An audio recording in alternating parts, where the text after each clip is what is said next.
So we're here, we've got the PSVR2 in the office. Let's see what you get in the box. So immediately, it's quite a nicely designed box. It's very light, which I am surprised about. So let's take a look. So got a little thin outer case, and then we've got the actual PSVR box inside. Ooh, okay. Let's take a look at this little inside box first. What do we get in here?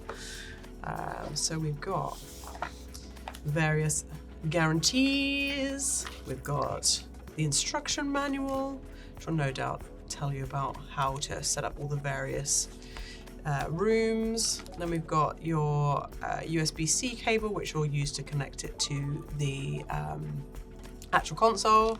Oh, and you get a little headset. Oh, that's quite cool. Let's have a look at this guy. It's like one of those like mad sports ones. So I'm guessing it goes behind your, like this. Not gonna put them in, but it's got a headphone jack, which I'm guessing goes into the actual PSVR, and a little sort of locking cube, so that'll be interesting to try later. And a couple of different earbud things for your little ear holes. So, now, let's get to the actual thing. Right. We've got, let's get the actual headset out first. So, comes all nicely wrapped up. You've obviously got your cable attached. Ooh. And then, get rid of this guy. We've got the headset itself. Ooh. It looks quite sort of spacey, doesn't it, compared to the first one?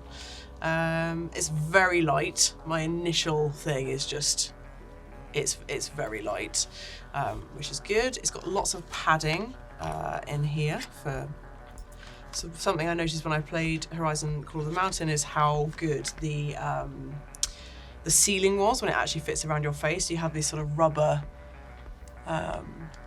detailing that goes across your cheeks, and then again on your forehead as well up here. So it is quite dark when you're in it, which is fantastic.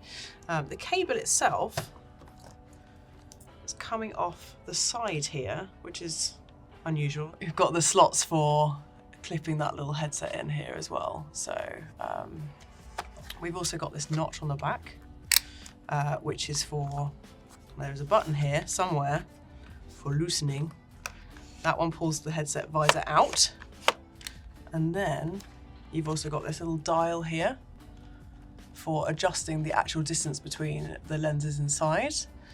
And, yes, this is not only a dial on the back, but also a button. So you can see that there's 4 cameras on the front, which is all about tracking your hands, so they'll be able to track the controllers, which we'll obviously get out in a minute, which means you don't have to have the camera plugged in anymore, which is obviously a game changer. But yeah, there's also, so you've got your power button here, and then you've also got a little speaker, so you don't have to plug it in all the time. And you've also got this button here, which is, if you've ever used the Quest 2, you can press it and then it allows you to see the world around you, so you don't have to worry about like, where am I in the room? Like, just you can quickly press it and actually see.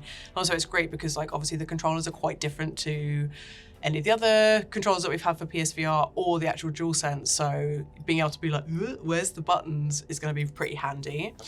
So yeah, in terms of initial impressions, like again, very, very light. The back part has really nice padding on it. I like the fact that this sort of the headband stretching button is very oversized, so it'll be very easy for people just to get in.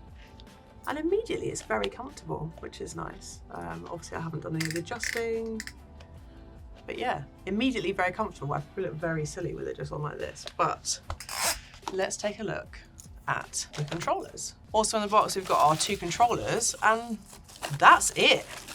So, everything is in this lovely recyclable packaging, which is good. So 1 controller, sorry for the squeaking, 2 controller. I already love these. If you've used the wand Move controllers from the original PSVR. They are actually PS3 tech, so they always felt really sort of old and cumbersome, whereas these feel like the future. You know, they're very similar to what Meta has done with the Quest and HTC Vive as well. So they've got this sort of moon, sort of, I guess, barriers around them. So when you're using them, you're not going to bang your hand on anything if you do bang yourself. And then in terms of, this is the left one, this is the right one. On the left, you've got normal share button, triangle and square. And you've also got the PlayStation button and a tiny little, isn't it cute? Tiny little joystick. And on the back, you've obviously got your trigger as well. And L1 on the edge as well, and a charging port. And obviously you've got your safety things, so you're not swinging your controller through your TV as in the Wii days. So yeah, I mean, that's quite annoying. Yeah, I can see people getting all fumbly about that. Not very good location, but yeah, so that is the left one, and obviously the same on the right. You've got the same, obviously, design, but this one's got R1 and the R2 on it, and then we've also got circle, square, another PlayStation button. Do they both? Yeah, they both click. And your options buttons there as well. So it's kind of just the DualSense split in half, but yeah, so they are the controllers. Again, very, very light. They've got like a nice sort of texturing on the actual controller. Can't tell what it's got. Is it the tiny? It is the tiny little symbols like it is on the PlayStation. That's so cute. But yeah, so they are great. Really comfortable to use. I've got very big hands, very big man hands, and I'm not having any problems feeling like I'm sort of cramming everything in there. But yeah, loving them. Loving the colour scheme as well. So yes, that's everything you get in the box. 2 controllers, your headset, and your charging cable, your little headset. Oh, let's have a look, see how that clips in. Let's give that a go.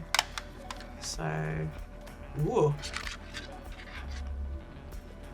Headphone jack in there, and then you've got your locking nubbin in there. Oh, that's quite neat. So it just clips onto the back bit and hopefully kind of just keeps out the way, which is good. That's a handy little trick. I feel like they haven't made enough of the fact that you actually get headphones in there, and very easy to unclip as well, which is nice. So yeah, first impressions, it's a lovely looking bit of kit. Very nice packaging, but then you'd expect that from what the PS5 did as well. The controllers are lovely, very light. I do think that the placement of this safety band is quite awkward. Let's try it on the right hand to make sure it's not just me being silly. It's just, I guess, where else would you put it? But also, it's a bit awkward.